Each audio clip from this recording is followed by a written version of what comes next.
everyone's gone. What was the name of this place again? Every town is like this now. Everything has gone to crap. Swarm coming! Everybody stay focused! Don't let us down now! We gotta pull together! Barricade ready!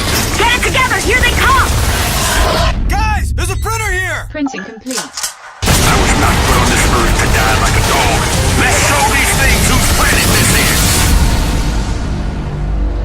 From birth, the children of the North hear tales of the end of the world. A battle so great, the gods fall, and the 9 realms are consumed by frost and fire. But these tales are false. The gods did not perish. Now they say that mankind must rise and end Ragnarok. You may have survived vast and dangerous lands, crafted the most powerful weapons the realms have ever seen, conquered all manner of ferocious beasts, and proven yourself against the bravest of warriors. But do you think you're ready to take down the god? Ragnarok.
Hi guys. So, a couple of years ago we stumbled over these amazing artworks by Jakub Rojałski that showed mechs and strange machines in early 20th century rural landscapes.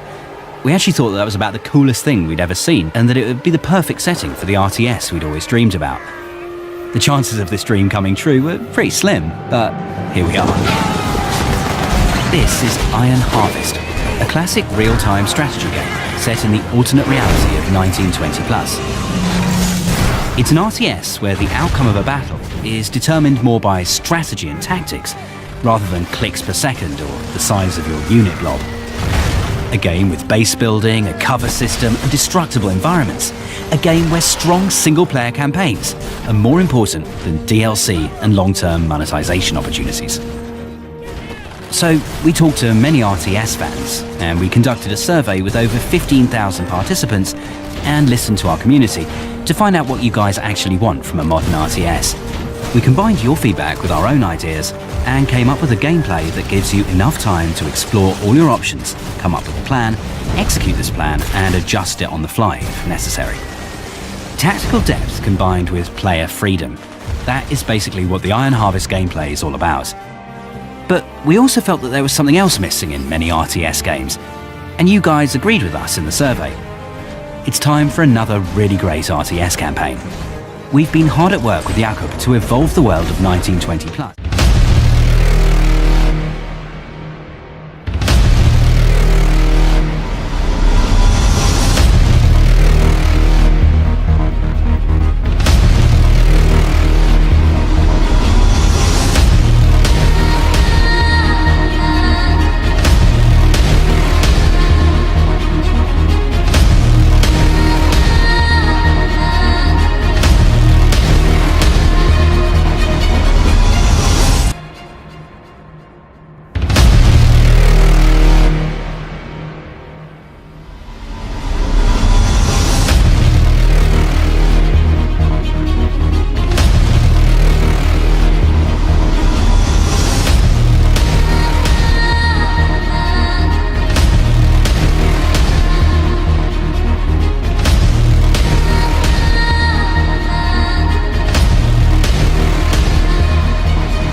Scavengers is a survival shooter co-opetition where teams of players compete while engaging in PvE combat.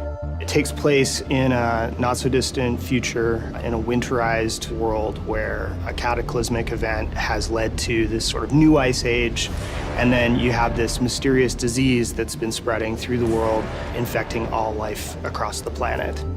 The challenge that we have as an art team is to define that intersection of beauty and dystopia. And we're trying to have a lot of down moments in the game. We're pacing it like a thriller. We also have AI in an open big world that we have to fight and work together as a team to overcome. So it's a mix between PvP and PvE. To be able to merge these two types of conflict and have them remain in balance with one another is probably our biggest challenge, but it's also the thing that gets me most stoked about the game. We're trying to present a large, rich, open world environment. This is something that we tried to tackle with Warzone on Halo 5, and that mode was really popular and very successful in terms of what it achieved, but we had a lot of limitations that we had to deal with. And so for us with Scavengers, it's really important that we're leveraging a platform called Spatial OS. And what Spatial does is rather than having to deal with the limitations of a single server within which you're having to simulate everything that's taking place within a game session, you're actually able to divide up that game world. So basically you get smarter AI and you can use the environment as a more dynamic playground. What Spatial really gives us the opportunity to do is be able to ultimately push a lot more richness into the world than we were ever capable of doing before. There's the word that we use a lot here is that we call togetherness. And I think that is going to permeate through the company and with our titles, where we want to make sure players play together and build relationships in the games. We believe in the idea that community takes adversity. That's our purpose at Midwinter, is to create that feeling of togetherness and put that into the world, and that's what we're here to do. Not to get crazy, philosophical, but I think like in an age where digital technology has the ability to sort of pull us all apart and polarize us and segment us. Am I really doing this? Moving so far away from civilization to be the man who will turn the tide of war when everything else fails. Millions of lives are at stake, and I have to save them. Finish my work. Break the code before it breaks me. Time is not on my side. Determination means everything now. For too long I've been misled, but the answer was there, right in front of me.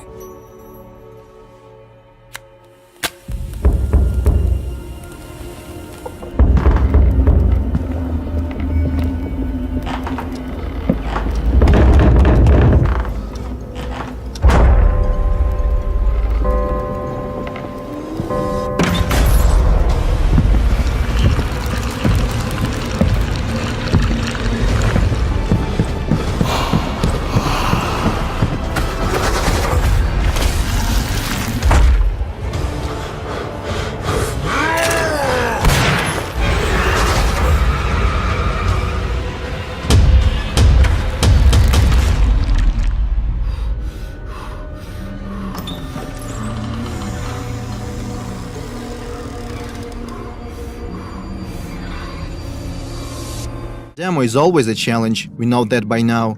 Our goal is to show as much diversity as possible, diversity of our gameplay features and cultural aspects as well.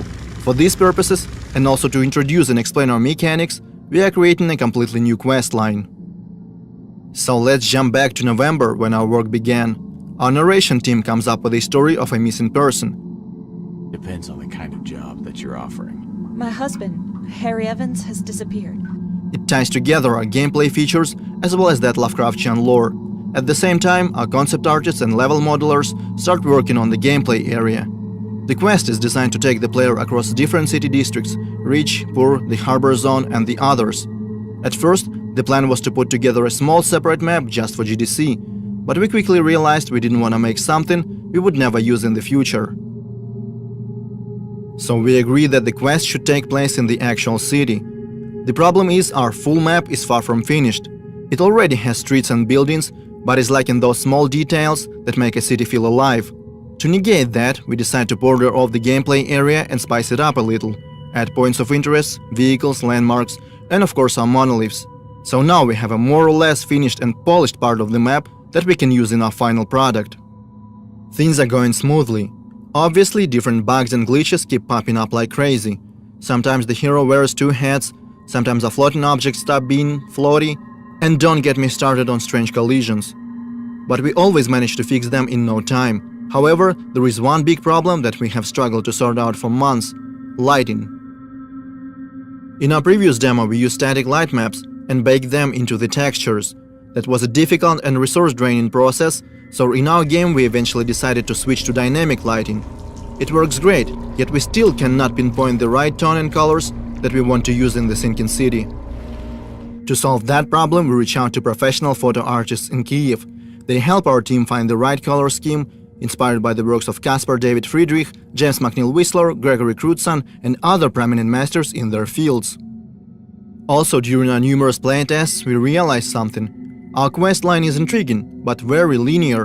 And that's not something you'd expect from the developers that keep hyping up their quote-unquote strong and non-linear storytelling.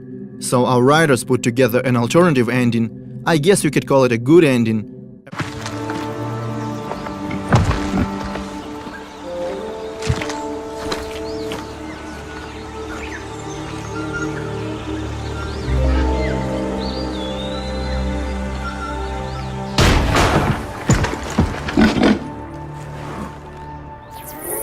Trespasser, you have 5 seconds to leave the premises. 5, 4, 3,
They say the time of heroes is over.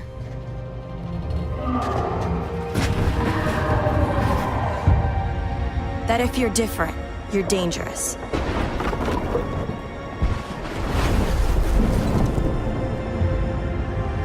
But I know the truth.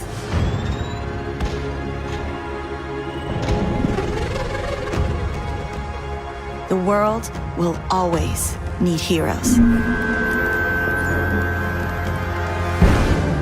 We just need to reassemble.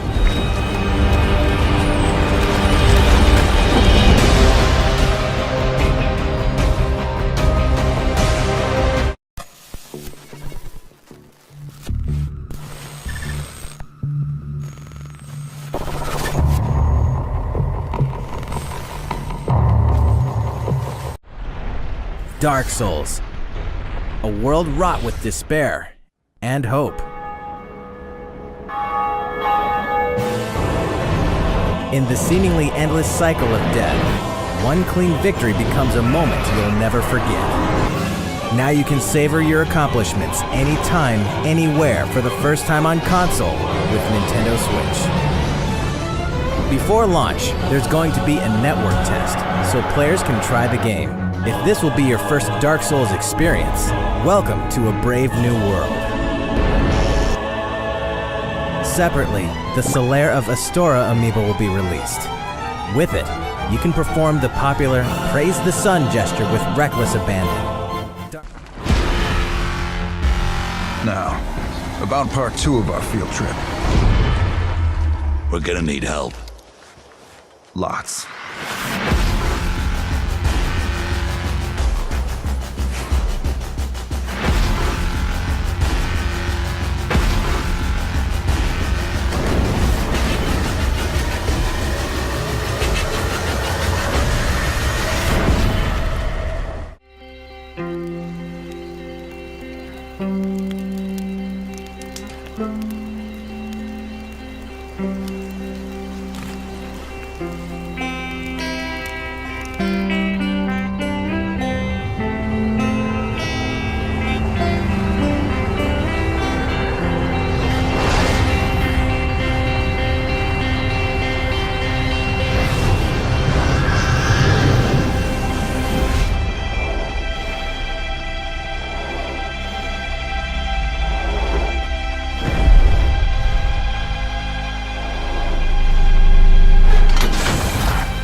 We thought the wall would stop them. We hoped the gold would freeze them. We thought the army would crush them. But nothing worked. We're all alone. And they just keep coming.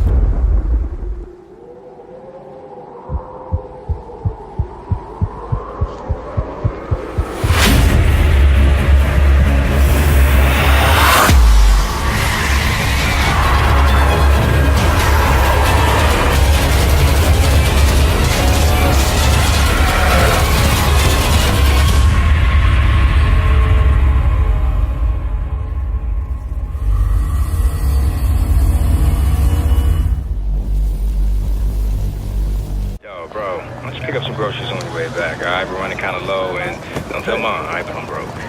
Son, while you're living in D.C., we have to set some ground rules when your brother comes to stay with you.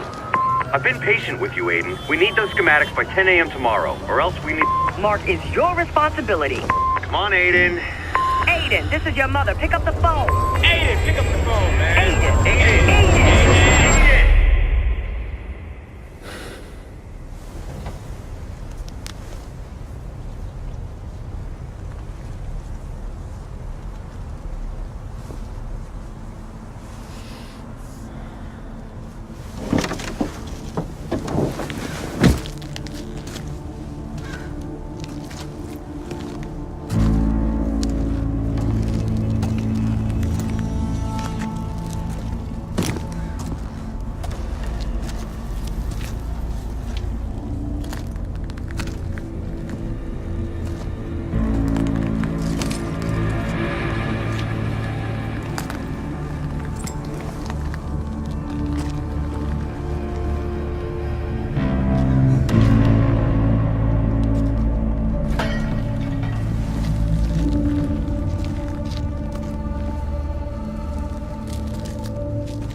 comes every night without fail.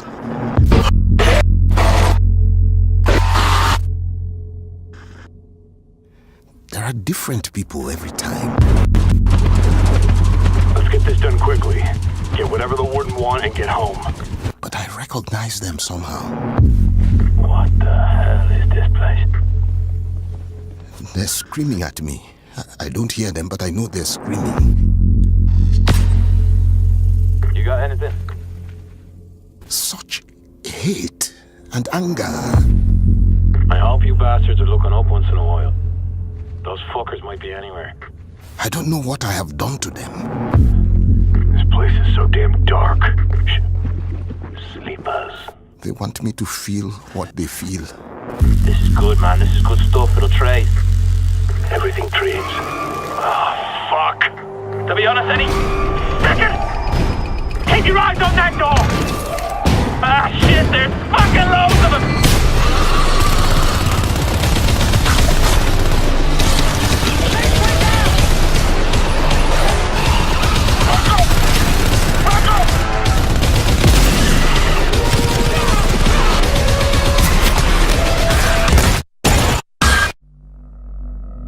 Then I wake up.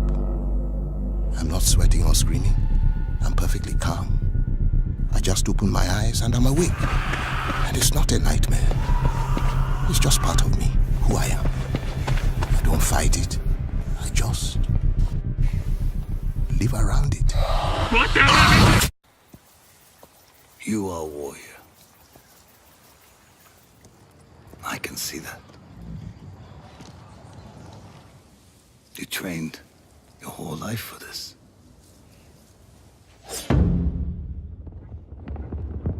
And you have won battles that lesser men have called unwinnable, yes? But while you were sharpening your sword, do you know how I prepared for today?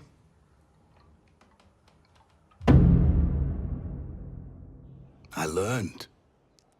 I know your language, your traditions, your beliefs, which villages to tame and which to burn.